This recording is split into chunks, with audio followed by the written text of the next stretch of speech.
Yeah? You're a film star. Okay.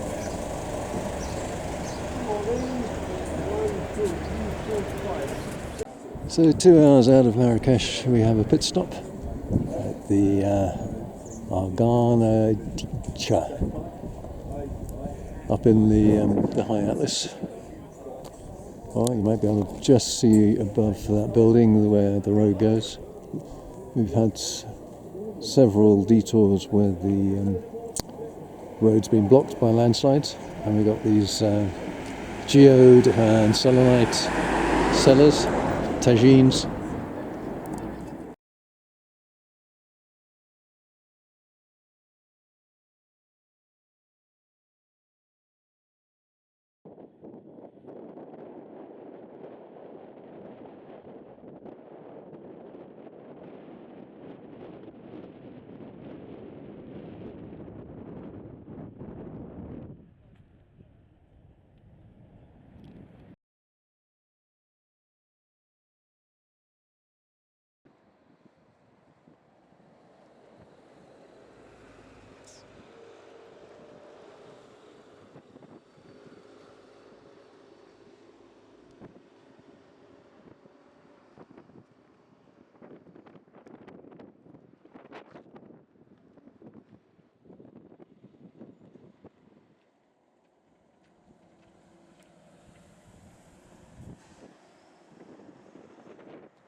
Agdes is exactly mountain down the other side, and we will see some spectacular geology, some outcrops of Cambrian Ordovician sandstones, gently dipping, but with a beautiful rolling hillside.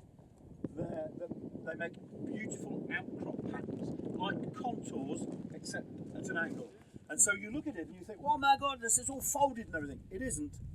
It's all dipping really quite gently, but the topography produces wonderful, wonderful outcrop patterns. And there's some deep gorges and things like that. So that's a delight to look out for as we're driving on when we get over that big pass over there. The reason for stopping here is these rough brown patches that you can see on the terrain over there. So we're going to take a little hike over to there, and we are in a fault-bounded inlier. Does everybody know what I mean by an inlier? An inlier is an area of geology that is surrounded by younger rocks. So if you were to go 10, 15, 20 kilometres in that direction, you would find some Cambro-Ordovician strata. If you go over in that direction, you'll find Cambro-Ordovician, and similarly in each direction. And there is this piece of terrain which is like a window, and you're looking through the strata of Paleozoic age that are exposed in the Jebel Sahara. Yeah? So it's like the Jebel Sahara with a window cut in it so that you can see Precambrian Neoproterozoic strata beneath, but it's all fault bound. Now this Neoproterozoic strata are what we would call supracrustals. They are sediments that would have been laid down on even older basement. Yeah? And these supracrustals, they're not particularly metamorphic. They comprise a series of volcanic intrusions. You can look around and you can see some really nice granite earth sitting up all over the place. And laying on top of them, and in between them indeed, are a whole series of volcanogenic sediments, so tuffs, volcanic ashes, welded tuffs and things like that. Now, on that terrain developed some lake systems, and you might remember from your days of when you're doing sort of bits of paleontology that there was nothing much before the Cambrian, nothing with any teeth or any bitey bits or anything like that. There were some bizarre things, Ediacaran type fossils, things that may or may not have been related to cnidarians or proto-arthropods, wormy things. Nothing was a real grazer. So if you had a lake, a lagoon that had photosynthetic algae in them, they would grow, and they would grow up towards the sunlight, and they would grow and they would form domes. And very often the process of their photosynthesis would result in the precipitation of minerals, usually calcite. Yeah? And so you would end up with these laminar growths of bacteria. They were not algae like seaweed algae, which are eukaryote cells. They were prokaryotes, so they were more related to bacteria and stuff like that. But we commonly call them today blue-green algae. Yeah, heard that term, blue-green algae. And these things, under the right circumstances, will grow towards the sunlight, and provided a basin is slowly subsiding, they will keep pace with that subsidence, and they will kind of meet the surface of the water. And then as the water gets a little bit deeper, they'll grow up again, and they'll grow up again. And then if the water level drops for some reason, they'll die at the top, and then they might kind of grow around the sides again. And you can end up sometimes with big candelabra-like structures.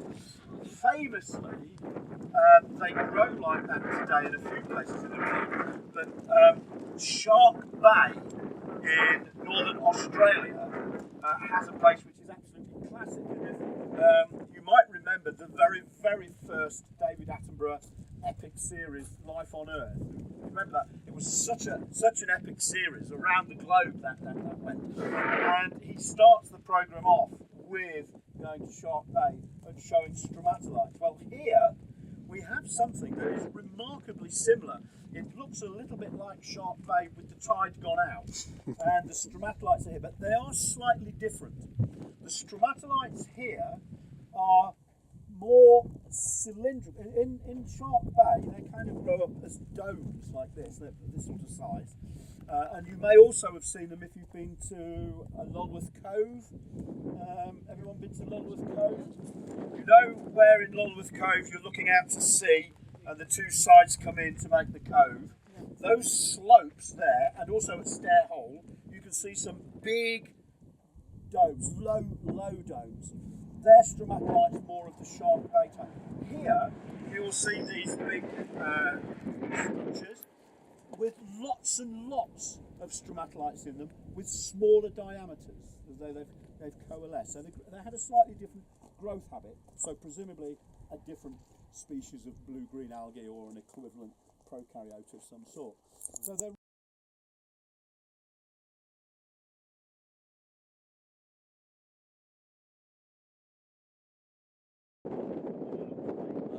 geological scale being used on the stromatolite. Oh, blown over by the wind. What you're seeing is how it looked with the tide gone out 700 million years ago.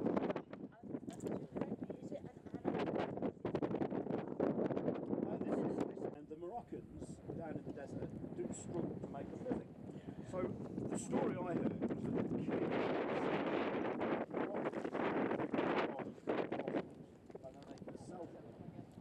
but you and I, we can come along and look at them and buy them.